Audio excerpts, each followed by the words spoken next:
Every person born into this world arrives at the potential for greatness. But potential without direction is like a ship without a rudder, destined to drift, to circle, or to crash against the rocks of distraction and indecision. The first law of achievement, the root from which all success grows, is definiteness of purpose. Without it, energy is scattered, effort is wasted, and time becomes the graveyard of dreams. Well, definiteness of purpose is more than simply knowing what you want. It is the clarity of vision so precise that it acts like a magnet, drawing people, circumstances, and resources into alignment with your goal. It means deciding what you want from life and being willing to dedicate yourself to it entirely, not partially, not when convenient, but entirely. It is the act of saying to yourself, "This is what I was born to do," and then closing the door on all other alternatives. A man or a woman who knows what they want is far more powerful than the one who waits to see what the world will offer. When you have a definite purpose, decisions become easier. You no longer have to consider every opportunity that crosses your path because most are distractions disguised as options. With a definite purpose, your mind becomes selective. It filters out what doesn't serve the goal. The confusion that plagues so many people disappears. You walk a straight path while others wander. You are focused while others are fragmented. You conserve your energy while others expend theirs aimlessly. But finding your definite purpose requires honesty, raw, personal, and sometimes uncomfortable honesty. You must strip away the expectations of others, the assumptions of society, and the fear of judgment. You must look inward and ask, what do I truly want? What am I willing to sacrifice for? What would I pursue even if success were not guaranteed? This is the work few are willing to do, but those who do it will never settle for mediocrity again. Definiteness of purpose also breeds resilience. When you know what you're chasing, setbacks do not break you, they sharpen you. Temporary defeat does not discourage, it informs. Those without a purpose fold under pressure because there's nothing greater than the pain they are experiencing. But when your purpose is clear, pain becomes a tool. You use it, you learn from it, you go through it. Your mind aligned with purpose will not allow you to quit because quitting is no longer an option. It is no longer even a consideration. The greatest achievers in history, those who built empires, who broke boundaries, who moved humanity forward, were not those who had the most resources, the most talent, or the most support. They were the ones who had a definite chief aim and the unshakable commitment to pursue it until it became reality. They did not dabble, they decided. They did not chase 10 dreams. They chose one and gave it all they had. Definiteness of purpose also organizes your mind. The moment your purpose becomes clear, your subconscious begins to work in service of your goal. Ideas begin to form, connections are made, a path begins to reveal itself. You become alert to opportunity because your mind is no longer distracted by 1,000 competing possibilities. What once seemed invisible becomes visible. What once felt impossible begins to feel inevitable. You become not just a dreamer, but a builder, laying each brick of effort upon a clear foundation of intention. This clarity is not just mental. It influences every area of your life. It defines how you spend your time, who you associate with, what habits you form, and what sacrifices you are willing to make. It makes you intentional in everything. You no longer wake up wondering what to do. You wake up knowing what you must do. Every hour has meaning. Every task has context. Every step, no matter how small, is tied to a larger vision. This is how momentum is created. Not through chance, but through consistency born of clarity. To possess definiteness of purpose is to wield the power of the focused mind.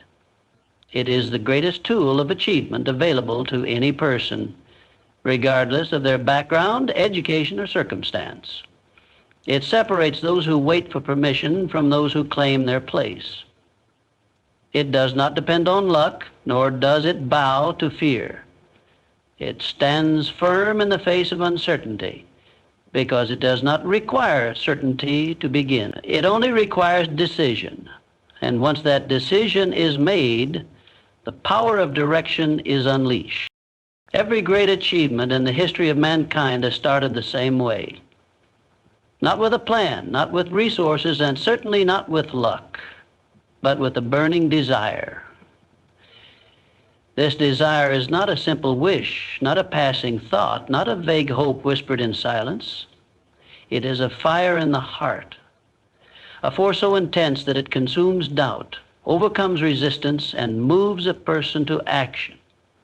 When logic says stop and fear screams retreat. Burning desire is the fuel of greatness. It is the emotional dynamite that explodes the ordinary and blasts open the doors of possibility. There is a vast difference between wanting something and being willing to die for it metaphorically. Most people want success in the same way they want the rain to stop or a vacation to begin. They want it only when it is convenient. They wish for it in quiet moments, but retreat the moment it demands discomfort. Burning desire is the exact opposite. It is not passive. It is not conditional. It does not wait for permission. It declares, I must have this, and sets about bending the world to that demand. Not arrogantly, but unrelentingly. This kind of desire becomes obsession, but a sacred one. It is a purpose-driven obsession that consumes your thoughts day and night. It visits you in the silence of the early morning and rides with you through the stillness of the night. It does not fade when obstacles arise. It sharpens. It does not weaken under criticism. It strengthens. The person possessed by burning desire sees the mountain in front of them and doesn't question whether it can be climbed. They begin to climb. There is no room for lukewarm effort. When desire burns at the center of your being, you do not dabble, you do not try. You commit. When desire burns, you do not wait for motivation. You act through discipline. You do not need to be told what to do. You already know, because your heart will not let you forget. You do not get easily distracted because everything not tied to your purpose feels like poison. Burning desire brings with it a clarity of vision and an intolerance for delay. It pushes you forward when your legs are tired and your hands are shaking. It speaks to you in your own voice saying, keep going. But desire must be cultivated. It must be fed, protected, and intensified until it dominates your inner world. You feed it with daily repetition of your goal by surrounding yourself with reminders of what you want and why you want it. You nurture it by choosing the company of those who believe in growth, not those who celebrate mediocrity. You strengthen it by taking action, even when the outcome is uncertain. Every small step taken feeds the flame. Every effort, no matter how modest, becomes evidence that you are serious. And as this evidence builds, so does your belief. And as belief grows, so does desire. The world responds to desire. Life is not moved by neutral wishes. It is moved by emotional intensity. Burning desire acts like a signal to the universe, announcing your intent and commanding response. Opportunities begin to appear that others overlook. Doors begin to open that remain closed to the casual seeker. People begin to offer help, not because of what you've already achieved, but because they can feel the fire in your soul. They see in your eyes the refusal to be denied. They sense even before you speak that you are not merely interested, you are committed. But this kind of desire is not without its price. You must give up comfort, abandon excuses, and walk away from the chorus of voices that urge you to settle. Burning desire will cost you leisure, demand your energy, and stretch your limits. It will ask you to sacrifice what is good for what is great. But in exchange, it will give you focus, drive, and the incredible satisfaction of knowing that you are fully alive, fully engaged, fully awake in the pursuit of something worthy. This desire is not a gift, it is a decision. You decide to want something so badly that nothing else will satisfy. You choose to elevate your ambition above your doubt. You make a vow to yourself that failure will never be final, that no matter how many times you are pushed down, you will rise again, driven by the fire within. Burning desire turns impossibility into challenge, and challenge into conquest, transforms the ordinary individual into an unstoppable force of determination. It does not come and go. It lives and breathes within the soul of the one who chooses never to give up. Faith, when stripped of ritual and separated from empty affirmation, becomes the unseen engine behind every meaningful victory. It is not the kind of faith that whispers hollow mantras while waiting for a miracle. It is not the passive, hands-folded hope that something better will simply arrive. Real faith, the kind that changes lives and carves legends, is always active. It walks when the path is unclear. It builds when the foundation isn't yet solid. It acts boldly, even when the eyes see no evidence and the ears hear only doubt. This is faith in action, and it is the quiet power that has raised empires, conquered fear, and turned men and women into masters of their fate. To possess faith in action is to move as if the goal is already yours, as if the breakthrough is already on the horizon, as if the future is already in motion, bending itself toward your vision. You take steps not because you see the full staircase, but because you trust that each step forward brings the next one into view. This is not blind optimism. This is spiritual strategy. Faith is not ignorance of difficulty. It is a refusal to surrender to it. Most people say they believe, but their behavior betrays them. They wait for certainty. They hesitate. They demand proof before progress. But faith in action does not require a guarantee. It creates the conditions for the guarantee to exist. You don't wait for conditions to be perfect. You act, and by acting, you shape the conditions. You prepare the field before the rain. You dig the well before the thirst. You invest in the dream before the return appears. This is how faith proves itself, not in sentiment, but in motion. Faith in action starts in the mind. Before anything changes in your external world, it must first change in your thinking. You must see yourself winning before the scoreboard confirms it. You must believe your effort matters before the results show up. The person who acts with faith is already living mentally in the outcome they desire. They speak from that place. They suffer setbacks, but their inner conviction remains untouched because they have already seen the end, even when others are stuck at the beginning. To act with faith is to be misunderstood. Others will say you are unrealistic. They will call you obsessed. They will question your choices because they cannot see what you see. But it is not their vision that matters, it is yours. When you act in faith, you are operating at a level they have not yet reached. You are running ahead while they are still tying their shoes. And when you reach your destination, they will call it luck, but you will know it was certainty in motion. Faith in action also demands consistency.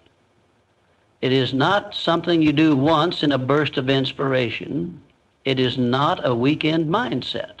It must be practiced daily. Every time you wake up and choose to show up for your dream, even when you are tired, even when nothing seems to be working, you are exercising that faith. Every time you press forward without knowing exactly how it will all come together, you are casting a vote for your future, and every vote counts. Every act of faith brings you closer, but faith does not remove the need for work, it requires work. Faith is not lazy, it doesn't just sit and wait, it digs, builds, creates, and pushes. Faith does not whisper, maybe, it declares it will be done. And it backs that declaration with sweat, sacrifice, and relentless action. If you say you believe but your feet stay planted, your belief is a lie. Real belief has movement in its bones, walks forward, even through fog. It knocks on doors, even when none have opened before. It keeps hammering, even when the walls don't yet crack. There will be moments when nothing seems to be happening. You will look around and see no evidence that your efforts are working. People around you may rise faster. Easier paths may tempt you. Distractions will call for your attention. But faith in action is not distracted by appearances. It is grounded in purpose. It knows that roots grow in silence before fruit appears. It knows that the delay is not denial, but preparation. It knows that the journey, though long, is shaping you to receive what you've dared to believe for. Faith also multiplies. The more you act in faith, the more your confidence grows. You begin to trust yourself. You begin to see patterns. You begin to witness the small results of your effort. And those small results energize you to press harder. Momentum builds. Opportunities emerge. Resistance begins to bend. Suddenly, what once felt impossible now seems inevitable. Not because the world has changed, but because you did. The path to greatness is not lined with flawless execution, but with relentless persistence. Perfection is a seductive lie. It promises reward without risk, progress without pain, achievement without error. But those who wait for perfect conditions will never begin, and those who demand perfect performance will never endure.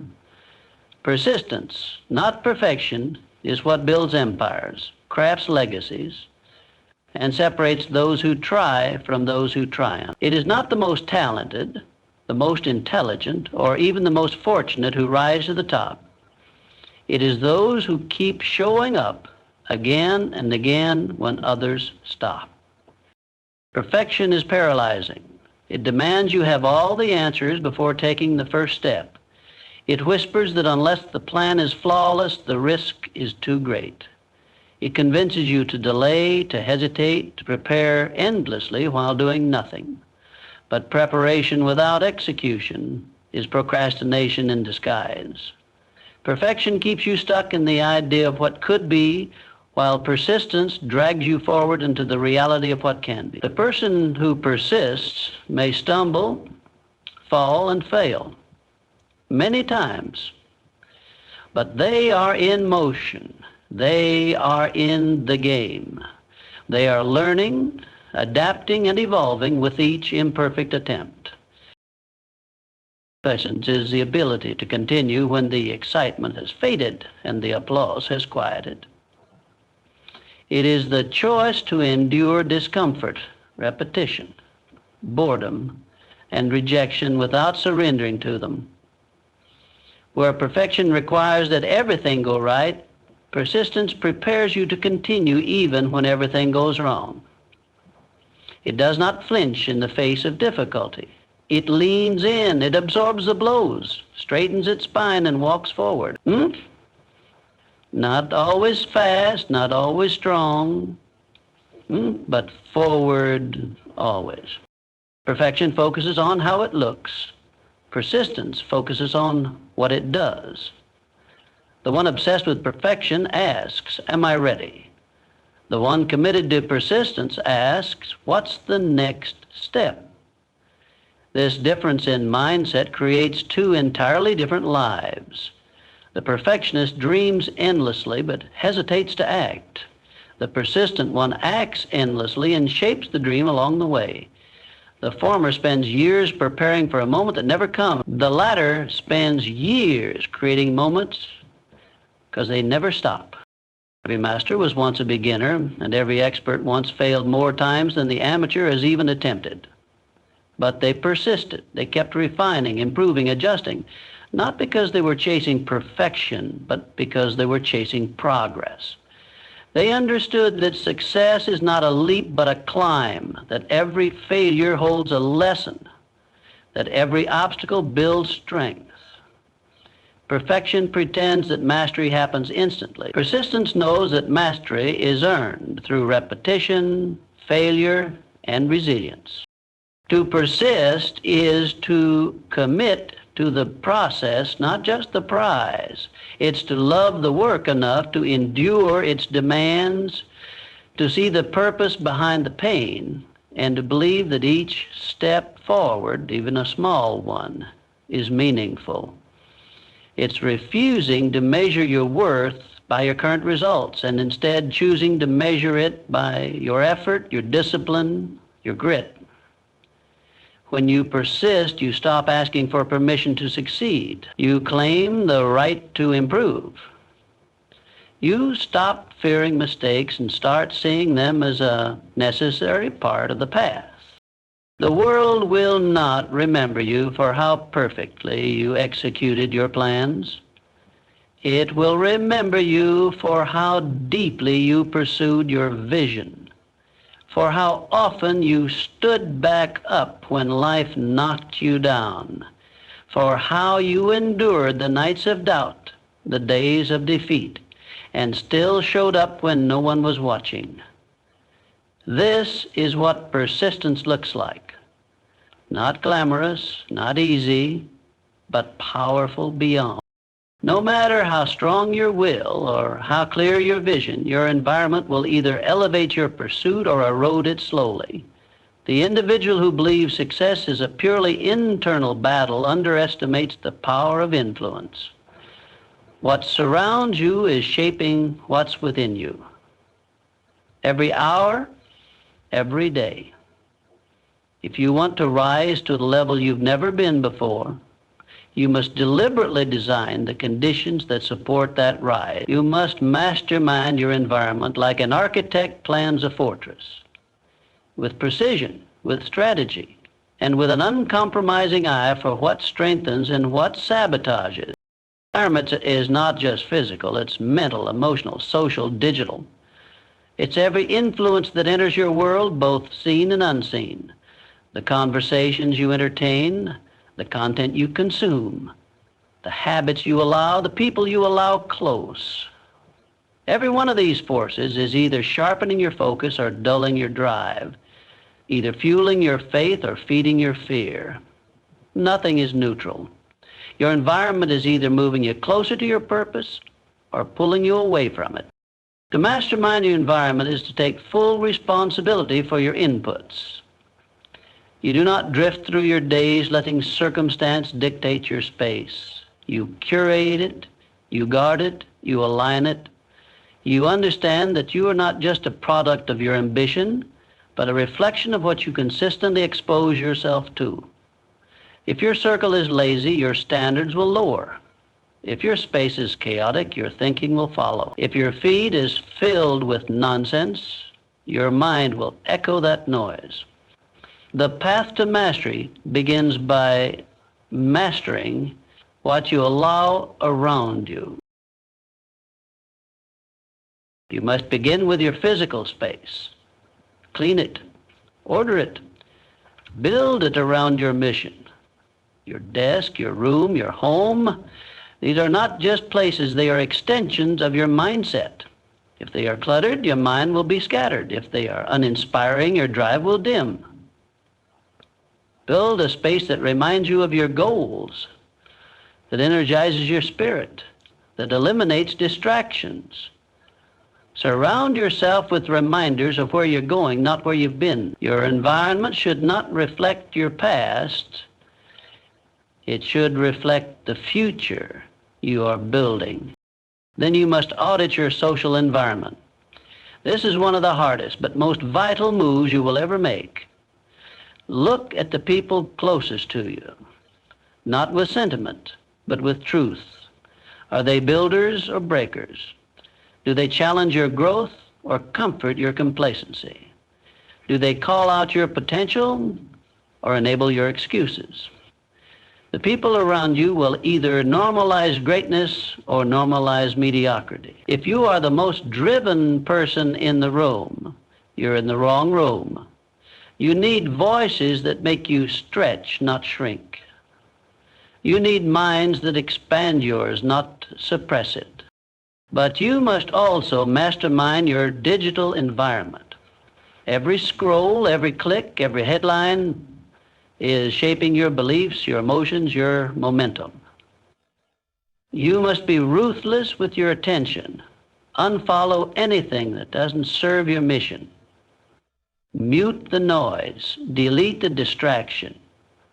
What you feed your mind is just as important as what you feed your body. You wouldn't eat garbage and expect strength. Don't consume mental junk and expect clarity. To mastermind your environment is not a one-time act. It is a daily discipline. You must review it, refine it, and realign it constantly. As you grow, your environment must grow with you. What once supported you may begin to limit you. What once inspired you may begin to bore you. This is not a sign of ingratitude, it is a sign of evolution. The person who refuses to update their environment is like a champion athlete trying to win with childhood training wheels still strapped on. Your surroundings must match your ambition. Nothing thrives by accident. Everything great is cultivated, designed, nurtured with intention. You cannot afford to let your environment be built by default. If you do not control it, it will control you. If you do not design it, it will design you. Masterminding your environment is not about comfort. It is about alignment. It is about putting yourself in the position to win again and again, not by luck, but by design.